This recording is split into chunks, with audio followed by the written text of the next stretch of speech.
भोंदू अशोक खराचा आणखी एक कारनामा समोर आलेला आहे। शाकाहारी लोकांना तो मासा खायला द्यायचा, मासा खायला भाग पाडायचा।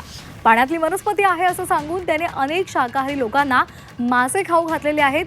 एसआयटीच्या तपासामध्ये भोंदू अशोक खराचे कारनामे आता उघडकीला येत आहेत आणि त्यातला हा एक महत्त्वाचा कारनामा।